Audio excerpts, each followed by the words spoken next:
This is the very first time on a roundtable that we can really talk about early voting because we now have hard numbers. They're starting to come in because people are actually early voting.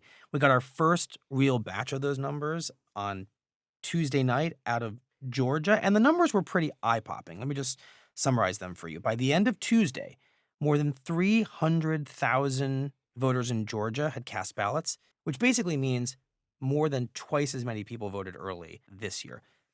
I think that tells us something, but what does it tell us? Eh.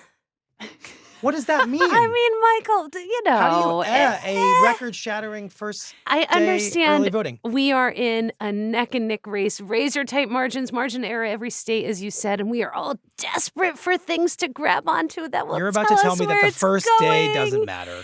I mean, there's a lot more days, right? We don't know what's going to happen all these other days. We don't necessarily know who those people are who are voting. We don't know how they voted. Well, we know historic patterns tell us that early voting and mail-in voting tends to trend significantly Yes. Democratic. However, our big marker on mail-in voting is 2020, which, if you may recall, was anomalous. I believe you were in your closet studio then. We were not in this beautiful place. So it's not like you can glean that much data from that experience. So I just think let's not You're caveating it. Let's not overdo it. I have to imagine it tells us something about Democratic Party energy in a state like Georgia, because I'm just thinking back 4 years ago, Joe Biden won that state over Donald Trump. If that number is twice as big this year, I just wonder if that starts to tell us something about the way we should be thinking about Georgia, a state that for the longest time we thought of as Trump's to lose.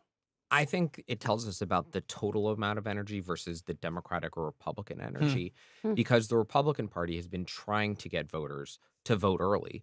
They have been scolding voters, despite what Donald Trump said in 2020, they've been pushing. And there's a really sort of mechanical reason why this matters, which is the most organized campaigns have a list of voters that they would like to get to the polls, right?